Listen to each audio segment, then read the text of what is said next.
जय Jagannath welcome back to my YouTube channel Madhur lifestyle को आपण मन स्वागत। तो तुम समस्त को मो तरफ हैप्पी दशहरा। तो चलते आज ब्लॉग स्टार्ट करवा। तो आज थी आमर कुंभ ओषा। तो आम ये समस्त पोखर तुठ को आसलु कुंभ बुड़ाई जेहेतु आज ओषा थिला। तो देखो ये समस्ते फास्ट ये धुआला क्लीन करी कारण तुठटा तो सो धुआला। धुआ सारापर समस्ते गोटी गोटी आम ये सजे कुंभटा को। तो ये भोग भी आसला देखु। तापर ये आम माटी जोड़े नहीं कारण दियंकर गोटे मंदिर तोड़ा हबार था। तोड़ा आम ये पूजा करूँ। तापर ये आम देखु जेज केमती आसी कहते कारण आम ये पोखर तुठ जेहेतु माटी नौलु तो से आमको माने बकुले कहीं एठू नौच बोली। तो आम शुणु ना आम तो गाँ पिला जानी क्या कथा भी कहीं शुणती। तो आम ये कि कथा न धरिकी आम आम कम ही कर चलू। तो ये बहुत मजा मस्ती आम दिज ये सबकि करूँ। तो आने थे बट से प्रेजेंट नथिले। सॉरी प्रेजेंट नथिले कहीदेली बट से कि कैमेरा बैक रे ही सी थे। तो से तापर जेहेतु गोटे मंदिर गोटे तोड़बार अच्छी तार माने सब प्रकार जिनस दरकार। तो से फूल तापर भोग मंदिर तोड़ापी विभिन्न प्रकार जिनस रहा भी। तापर मुझे से माटी खेलुली कारण मत पिलादिन कथा मोर भारी मन पड़ गया जो माटी से जहाँ भी हो दुनिया रे जे सपोर्ट कर ही जीति आगू भी जाइए। तो मत आगू को नेला वाला मो भौणी माने गोटे अच्छा काजल दीदी से मत सबुठ आगे नहीं। तो से भी जहाँ भी हो देख आम आसवा वीडियो उपर को आम ये फाइनाली आणिकी सब माटी सब गदे देलु। माटी सब गोटे रखी रखी सारापर आम तापर मंदिर तोड़बार अच्छे। जेहेतु मंदिर तोड़बू तो सेमती तोड़बू ना टे गाधे ही मंदिर तोड़बू कारण ठाकुर मंदिर ना।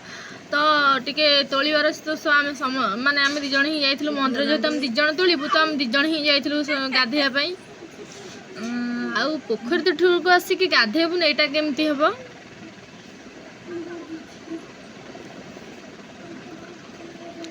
फाइनाली आम मंदिर तोड़ापी रेडी कर देथिलु। आपण माने वीडियो कंटिन्यू करंतु आ देखंतु फुल मंदिरटा केमिति हेची।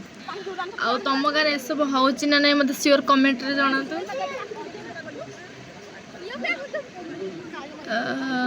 तो आम तो केबे तोलिनु तो फास्ट टाइम करूछु ना। तो एटा ठीक लेट हैला। तो आम चाहे भी जेमती शिखिची तो सेमती ही गलु। सी तो किसी करनी सी बास मत दे माटी। तो मुझे मंदिरटा ही गढ़ी से बास मो पाखे माटी ही दे कि एमती करूँ सेमती करूँ कहीदे मुझे करदे।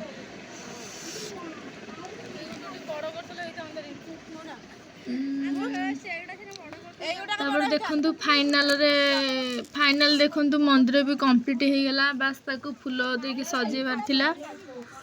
आउ फूल सजेबार थिला देखंतु। तापर पोखर तुठ को आसिक बुड़ार जो मजा से मजा केवल गाँ गहली पिला माने ही जानती। तो देखो बहुत तो जेहेतु वर्षक गोटे दिन आसू पोखरी टे तो गाधेक नजु यहाँ केमती हम। तो बहुत एंजॉय करूँ। तापर देखो फाइनाली ये मंदिर भी सजा हो गला। तापर कुंभ सब ये थी फास्ट पूजा हम पूजा हो कुंभ बुड़िया हम। फास्ट हूँ से कुंभ तो हम फास्ट हूँ आम गोटे पूर्ण कुंभ थाए कि से पूर्ण कुंभ आम फास्ट पानी दि जाए मंदिर रे।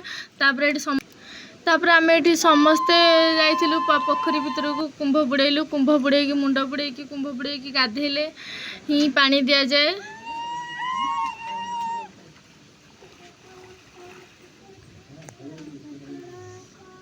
तो कुंभ बुड़े ये इंटरेस्टिंग न थाए से इंटरेस्टिंग बार्टा हूँ कि गाधेवा। तो जेहेतु उपास करचे तो यहाँ कंटिन्यू करने पड़ो। तापर आम ये आसी मंदिर ठी पानी देथिलु पूर्ण कुंभ रे मंदिर ठी।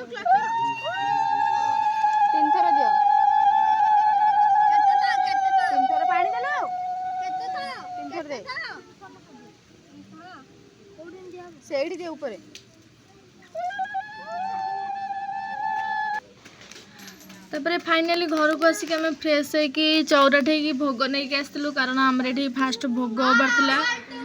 तो आज तो आम उपास क्या गाँव में इन सब आज कुंभ ओषा आज सब सियोर कमेंट रे जनइबे। तापर ये गोटे बिस्केट आनी जेहेतु मोर उपास था बिस्केट और थंडा पीली। तापर देखो फाइनाली राति की नहीं कि भोग आसलु चौराठी आम पूजा थी। तो ओके फ्रेंड्स, जब ब्लॉगटा भल लगे से लाइक कमेंट शेयर सब्सक्राइब कर। लव यू ऑल, जय जगन्नाथ।